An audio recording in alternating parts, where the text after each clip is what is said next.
Your Excellencies, distinguished ladies and gentlemen, without further ado, I will be calling on the Honorable Minister of Health, who will make the first presentation to set the context of this meeting.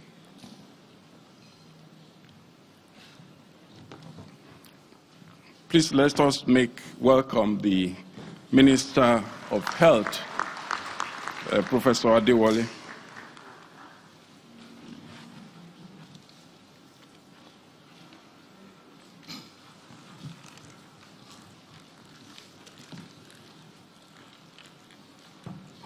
Your Excellencies, the Chair of the National Economic Council,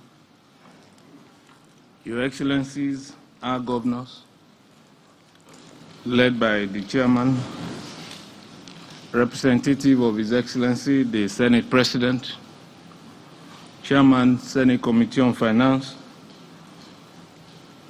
the Secretary to the Government of the Federation, Honorable Ministers, royalties, personified by the Obi of Onitsha and the Emir of Kano, President of the Dangote Foundation, and co-chair of Bill and Melinda Gates Foundation, eminent personalities, distinguished ladies and gentlemen. Your Excellency, it's my distinct honor to be here to set the ball rolling with respect to a few issues pertaining to the health sector in Nigeria. Can I have his first slide?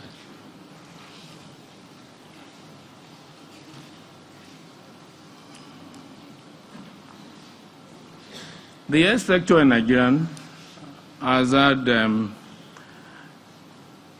not too pleasant history over the years. It has not delivered the expected goal, and it has also not really offered help to our people. When we look at virtually all the indicators that should be of interest to anybody, over the years, the health sector has not really delivered. When we look at maternal mortality, under 5 mortality, level of malnutrition, immunization coverage, antenatal care attendance, level of HIV burden, level of TB, including the pick-up rate for tuberculosis, the statistics are not too pleasant. Next slide, please.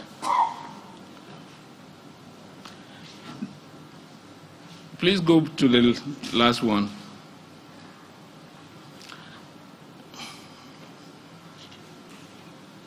Please go back to my second slide. Next one. Next slide, please. And one of the major reasons why the health sector has under-delivered has to do with the level of funding of the health sector. When compared to many other countries, we have persistently over the years underfunded the health sector.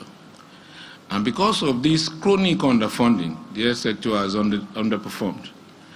But what is really frightening about the health sector in Nigeria is the level of out-of-pocket expenditure. About 70% of Nigerians will have to pay out of pocket when they are ill. And this is the most challenging aspect of the Nigerian health sector. And this is actually what causes the second illness. Rather than move straight to the facility, people will rather wait, they pray and do many things, they fast, hoping that things will get better. But rather, things get worse. And it explains why, for many of the ailments, by the time Nigerians present at the formal health sector, the diseases are far gone. Over 80% of cancers in Nigeria come in with stages 3 and 4, simply because our people are unable to pay. And this is the real challenge. Government expenditure has been rather low. Next slide. But we know that the health sector is very critical to the development of any nation. Most countries that have done well economically have had prior engagement and improvement in the health sector and the health indicators.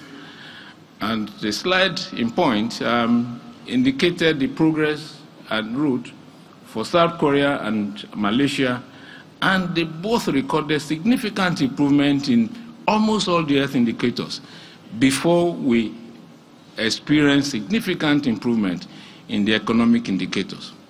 This is also not really too far-fetched, simply because the health sector yields significant return on investment compared to virtually every other sector. If we invest $1 in infrastructure, the best we get is $3. When we invest $1 in immunization, we get returns between 16 and 44 US dollars. When we invest $1 in neonatal care, we get returns close to $23. When we invest $1 on tuberculosis, we get about $85 on return on investment. So investing in health is a win-win for everybody. Next slide. And this is why the present administration is quite concerned about this and strongly believe that we need to turn things around. And we've taken quite a number of critical steps to change the narrative. The first thing we've done is to put in place a national health policy, the third in the history of this country. The first national health policy was in 1988, the second one was in 2004, and the current one came about in 2016. And the title of the national health policy is to promote socio-economic development of Nigeria.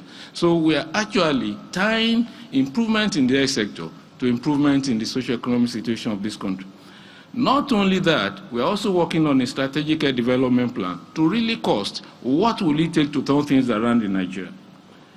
In addition, we've also accessed a $500 million fund at the World Bank, which we called Say 1 Million Life Initiative.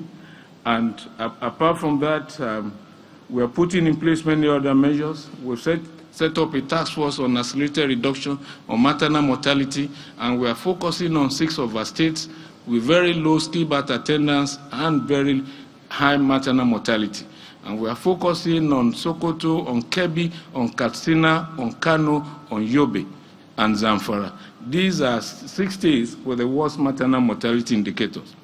And in addition to that, we are also working to put in place the Nigerian Center for Disease Control to give us a legal bite to the issue of public health management in Nigeria.